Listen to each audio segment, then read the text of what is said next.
and welcome back to my channel.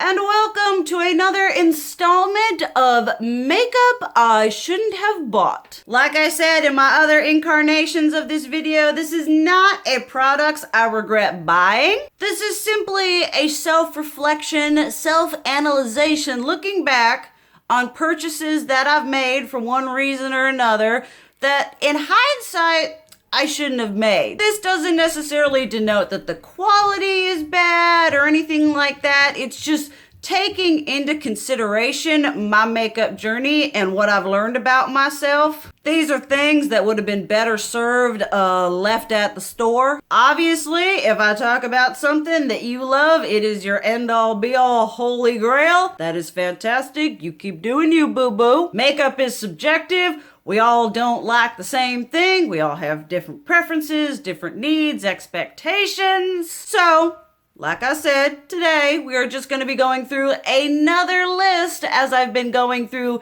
declutters and shop my stash and all that jazz, just thinking of things that I'm like, yeah, I really shouldn't have spent my money on that. If I had listened to my gut, my inner anti-consumerism gut instead of my consumeristic heart, shouldn't have bought these. So let's go on in. First thing I shouldn't have bought for a couple different reasons is the Too Faced Puppy Love Glover Highlighter. Y'all know your girl has a soft spot for highlighter. Oh, Soraya, say it ain't so, highlighter. And this is a highlighter that is very subtle. It is a typical champagne-y gold, not necessarily bringing anything new to the game. And I mean, I know why I bought it. I bought it because I wanted a new highlighter. I bought it because it was this beautiful puppy head face compact situation. And looking at how much I've used it, which is probably less than 5 since I bought it, considering the price, the headache it does now give me with trying to store it. Y'all saw that coming. I think I said it when I bought it. You know, if I just really thought and was like, you know, even if you take out the whole not needing to add another highlighter to my collection, I could have taken that money and used it on a highlighter formula I already know and love rather than kind of doing a crapshoot betting on whether a Too Faced highlighter is going to be good or not. Because let's be honest, they don't have the best track record with creating consistent highlighters. If they could take the highlighters in their Too Faced natural whatever face palette and they could do that, those highlighters be popping. But all in all, this is just something that I think about that I'm like, yeah, it doesn't enrich my collection. It's turned into one of those things where in the declutter, I'm keeping it because I spent my money on it because it's a cute little compact. You know, all realisticness, it's probably gonna get decluttered at some point just because, like I said, it's not, you know, if we're putting this thing up against it doesn't even beat out Wet n Wild Mega Glow highlighters. It was just a subpar highlighter formula that they put in a cute puppy face compact and then sold it because idiots like me is gonna buy it because it's in a cute puppy face compact. So yeah, that's one I shouldn't have purchased. Another one that I shouldn't have bought for, color reason. Y'all know your girl has had in the past a sort of obsession with when I buy things highlighter palettes that have a range or blushes and highlighters. I like to buy the whole range regardless of if it's all gonna work on my pasty, slightly more colorful in the summer complexion. And so I bought the Lime Crime, one of their highlight palettes in the Blossom shade. Y'all would have seen me declutter this in my face palette declutter. And it's pretty. It's gorgeous. I almost kept it for that pinky purpley shade. But the other 2 shades are very clearly not for me. And that really deep one, you can't even mix that shiz with something else to make it viable on my skin tone. And you know, at the time, I was just, collecting them all. And they're all kinds of pretty. Y'all know how I used to be. And I am trying very hard to get out of that. So looking back on it and the $28 or the $31 I spent on it, I'm like, that was kind of stupid. If you were thinking rationally, if you were thinking realistically about your actual complexion, it's definitely not something you should have sunk your money into. And I don't like the whole, either with highlighters or highlighter shades, you're like, oh, I can use it as an eyeshadow. I have plenty of eyeshadow.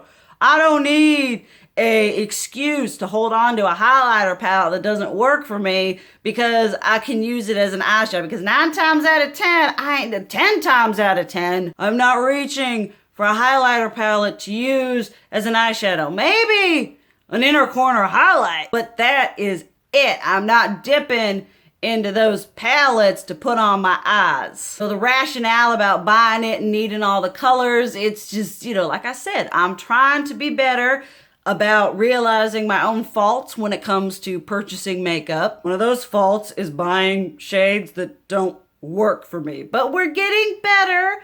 We are having the self-realization. And I just shouldn't have bought that one. I just should have been like, those colors just, they ain't for you, sweetie. I think I may have talked about these in a makeup that I wouldn't buy today, because there is some overlap in my whatever. I apologize for that. I have the memory of a goldfish. So if there is overlap between different videos, I am sorry. But one thing that I shouldn't have bought was specifically the liquid frosts from the Jeffree Star Blue Blood collection. Now y'all know your girl likes a funky colored highlighter, but I like a funky colored highlighter that gives me like a hint of said color. We're talking like Golden Mint from Becca, where it's like that slight sheen of green. Mermaid Skin from Cat Beauty. I like something that glistens a little pink or a little purple. Well, these ones, one of which being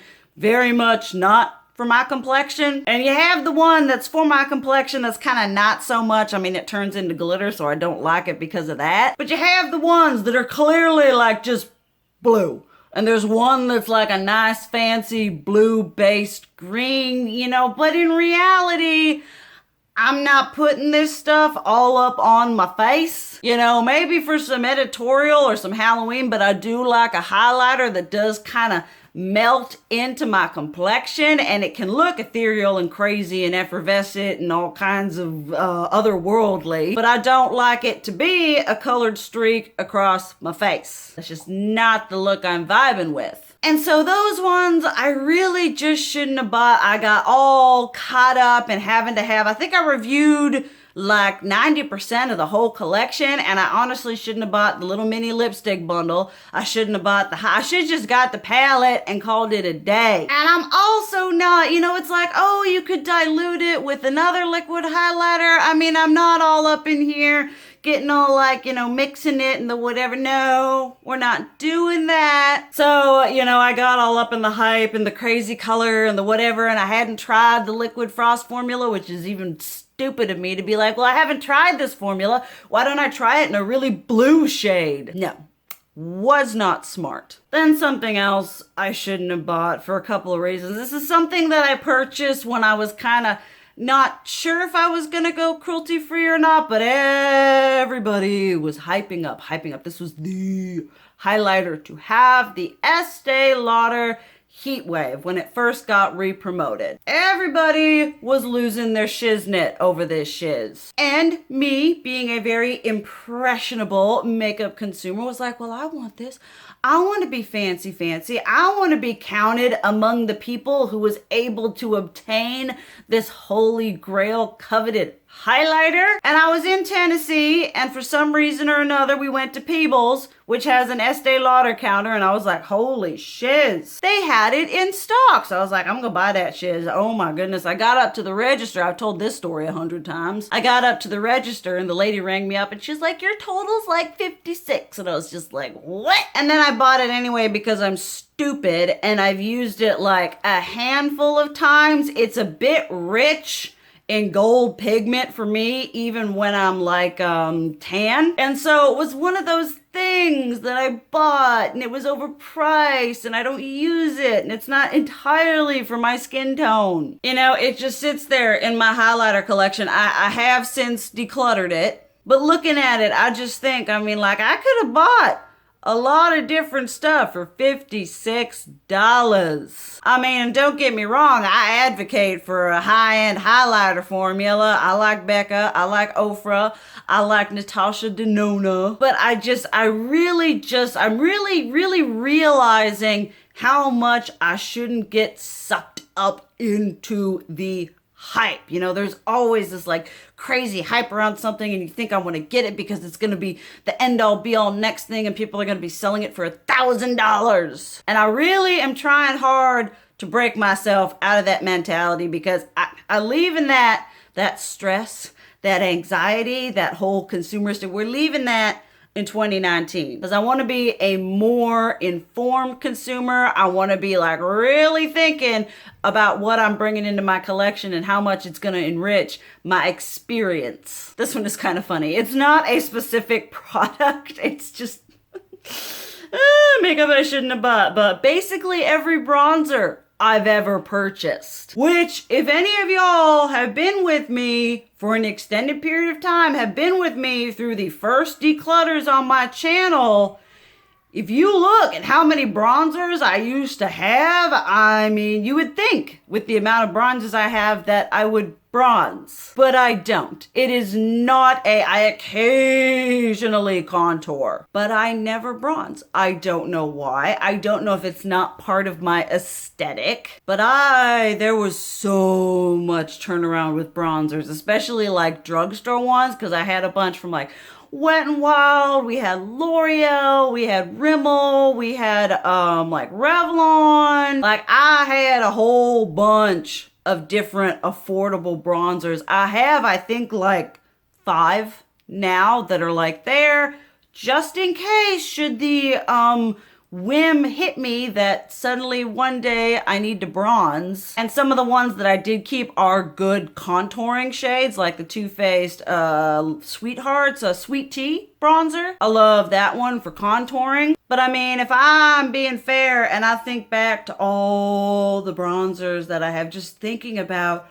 all the drugstore, like Milani, you know, thinking about all the bronzers I bought that I never touched. It's kind of embarrassing, a little disgusting. So that is definitely makeup I shouldn't have bought. I just got into that like early on in my whatevers. I really did. Like I said, I've said this 1,000 times. I really suffered from that. I need to have everything. I had a crap ton of bronzers from Physicians Formula because everybody raved about them and they would release something new and I'm like, oh boy, I need to get it. And then it would just sit there and it would kind of give me like a short-term happiness of like, well, I have you in my collection, because I used to get like a little bit of like, I don't want to say joy because it didn't give me like joy, but I got like momentary satisfaction and happiness from thinking, I'm like, oh, well, I've got the collection that has like the hostess with the mostest, where you just get this sense of personal satisfaction from having a whole bunch of different stuff in your collection. You're like, well, I have this and I have this. And you would watch other people's videos and be like, well, I have that too. I don't know if that's just me. It was definitely a very unhealthy way of thinking, but definitely wasted money is just bronzers that I've purchased. Okay, another case of buying a full range, but this doesn't have to do with like it not matching my complexion, but the Ciate London Glitter Flip Liquid Lipsticks. Y'all know I enjoy the formula. The liquid lipstick formula is nice. You put it on, you do the thing, you got glitter. You know, that I like. I hate the applicator. I rarely touch these liquid lipsticks because the applicator is so obscenely fluffy. You're going on, you're getting a nice straight line, and then one of those little doing fluffy bits and boom, ruins the whole outline of your lips. And then you take it and you throw it across the room in frustration and you wipe your lipstick off and you go get something that doesn't have such a awful applicator. And so this harkens into when I bought the glitter flips. I think it was during the Sephora VIP sale. It was during the holidays, I know that much. But they had them on sale for like, some were $9, some were $11. And I was all like, well, I've been wanting to try this for a long time. So I bought over 10 different shades. And this just goes into the whole, when you're trying a new product, don't buy them all. Get one, maybe two, couple different, colors to try it out. Then I would have been able to realize that I hate the applicator and I wouldn't have bought any more of them. But instead, I bought a crap ton, and so I'm saddled with these liquid lipsticks, beautiful shades. They've got one that's like this bluey green gorgeousness that I never wear, because when you're going in crazy colors, you need a precise line, and so I've got these and they sit there and they're really nice colors, but I never use them because that applicator is such a pain to work with. It's the same problem I have with the Wet n Wild applicators. Some of them are fantastic and some of them are fluffy as heck. And so it's not like, a formula where I'm all like, oh, it's awful. It's just like, if I had been rational, I would have been like, okay, I really like that color and that color. Let me get those two and let me see how those go over. And then if I really like those, we'll go in on more. But no. Soraya of the past had to just jump on in, buy 50 billion shades, and now they sit there and they just sit there. That's all they do. And that goes into wasted money in the sense of you're not using it. It's going to go bad. It's going to have, there are a couple of them I think that have already started to separate. So that's like, So it makes me so angry, because it used to be just like, I need all of it. And now I don't. I don't need all of it. I need to take this experience, take it to heart, and we learn from our mistakes. Then something that's not necessarily like I said, none of these are necessarily products I regret buying, because products I regret buying, I feel, falls under a lot of quality. A lot of these products, good quality, yeah. But the Becca and Chrissy Teigen face palette, I think I anti-hauled that back when it first initially was launched. And I was like, I don't need this. It has a bronzer in it. It's got a highlighter shade in it that I already own. It's got a blush in it that's basically the same blush that Becca does in all of their face palettes. I don't have any strong affinity towards Chrissy Teigen, and then I don't even know what happened. I just for some reason I was making an order on Ulta and I was like, okay, fine, I'm gonna buy this, probably just because I wanted to buy something, and that happened to be something new. And I think I did a review of me comparing it to the Becca and Jaclyn Hill. If I can remember to put that down below, I will. But it's just, I decluttered it. And it's not that it's a bad product, but Becca seems to keep a fairly consistent quality control on their face palettes. But it just wasn't anything. I mean, I probably used it like a handful of times, if that. Once again, it's just something that I should have listened to my gut and realized with initially looking at it, I wasn't going to get a lot of use out of it. And lo and behold, I didn't get a lot of use out of it. Like, it's pretty, and I'd look at it and I'd swatch it, and it just, the rose gold is deep for me. As a highlighter, I use it as a blush topper. The Beach Nectar was a gorgeous shade. A touch too deep for me. Could use it as a blush topper, but it's a palette. I'm not reaching it compared to single things that I use as blush toppers. It's just a whole bunch of different things went into why I shouldn't have bought that shiz. Like I said, not that it's a bad product, just that I just shouldn't have bought it. Okay, so this next one is just a little blip on the radar of makeup I shouldn't have bought. This is just a little bit of stupidity on my part. So you would have seen in my highlighter declutter, I decluttered this. One time I was watching someone, it was either a highlighter collection or a highlighter declutter, and they pulled up the Laura Geller, what's it called? Filter Finish Setting Powder. And she was all like, well, I use this as a nice natural highlighter. And that's all I needed to think, okay, I need to go out and buy this. I honestly don't think I ever used that as a highlighter. And then when I swatched it during my declutter, I was like, you stupid girl, you stupid. Because it wasn't, it's a finishing powder, maybe I could have kept it and done all the whatevers, but I've got my loose setting powders. That's like, ever since I got on that train, that's all I use. And so to even think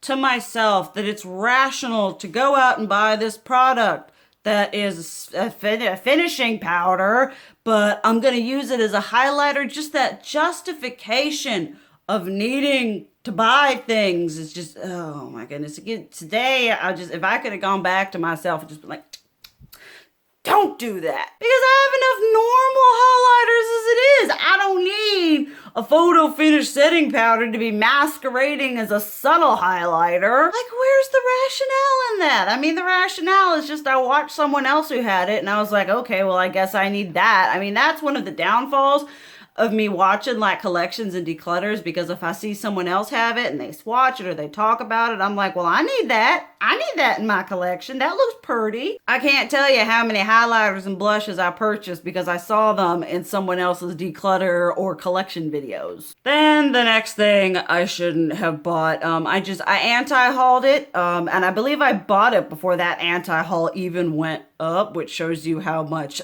impulse control I need to work on. But the Melt Cosmetics Millennial Pinks palette, I reviewed it.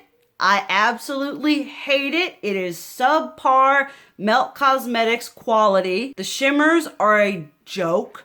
They show up like absolutely nothing.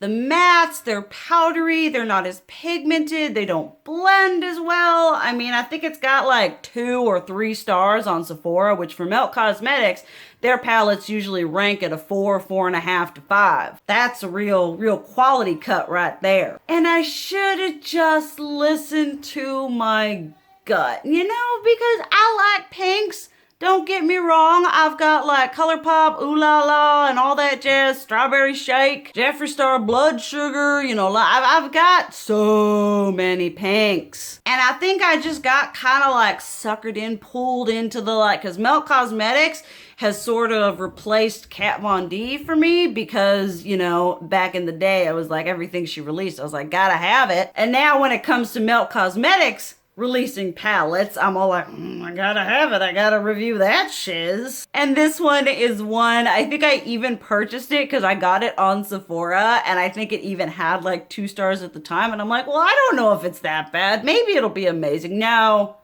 it wasn't amazing. I still have it.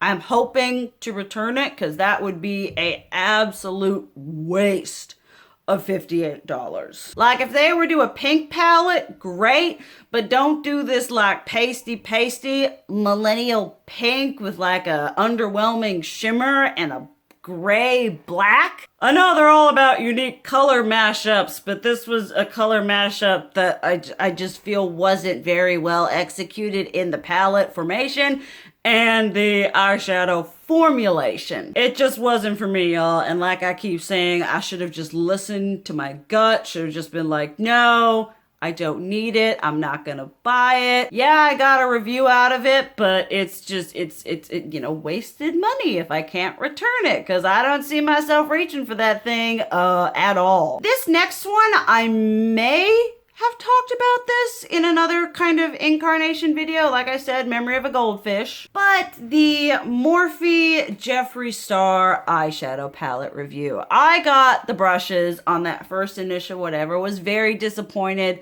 Morphe brushes, I don't understand why so many people love them. I absolutely hated them. But he released a palette, which is basically like if you have the Blood Sugar or the Lime Crime Venus XL, or, you know, it was basically that sort of color scheme with a green and a really awful glitter. Probably one of the worst glitters I have ever tried in my life. Chunky, nasty, ain't no way that shit is approved by whatever. And this was definitely the epitome of like hype and just, you know, this was really in the start of like my complete disenchantment with Morphe. Not that I was ever heavily enchanted by them, but it was definitely a very big nail in the coffin of my thoughts and opinions about the brand and their quality on a whole. And I feel like, you know, you got Jeffree Star and he's got such a, like I keep saying, say what you will about him as a person, that man know how to formulate an eyeshadow. But like when you've got a brand that is so bomb diggity as yours, that has quality that far surpasses Morphe, Why are we collaborating with Morphe? And I understand there's a lot that goes into contracts and you get penalties if you pull out. You know, I understand that. And we're all in the hustle. We're all making money. But it was just, I shouldn't have bought it. I decluttered it. It was an okay eyeshadow experience. I mean, Morphe eyeshadows, aside from the original Jaclyn Hill palette, which I have and I love, Morphe eyeshadows are very hit and miss. And for me, they're like, they get the job done. But if you're looking at Morphe price points and whether they get the job done and you compare it to like a $12 ColourPop palette, it's like, what's the point? It's just, it was hype and it was Jeffree Star and he put his name on it. Everything he touches turns to gold. I learned that isn't actually a thing. So that is one that I definitely, I shouldn't have bought it. The color story I already had. I had pinks. I knew about Morphe. I knew Morphe didn't have a formula that I really liked. So I really just, I got a review out of it, but that's about it. It's just something that I bought in the hopes of it going to be better than I probably knew that it was going to be. All right, so that is it for this installment of products I shouldn't have bought. As I go on and I go through my collection and I do more thinking and digging, because recently I've been like trying to scrape the back of my brain and like I think about products like back in the day that I bought that I don't even have anymore that I shouldn't have bought. I'm like, why did I buy that? Like, what possessed me? I mean, I was just on a, we all know that your girl suffers with the shopping addiction and then the makeup and the hype. You know, there are a lot of things that go into the psychology of why I buy these things and why I shouldn't have bought them. So as I come up with more, obviously there are going to be more installments of this. Definitely let me know what you feel about the products I talked about. Like I said, we've all got varying experiences and expectations. Let me know a product that you shouldn't have bought for one reason or another. This is a safe place. There is no judgment. We've all been in the same boat before. But thank you guys so much for watching. I love you. And as always, keep it real. Mwah!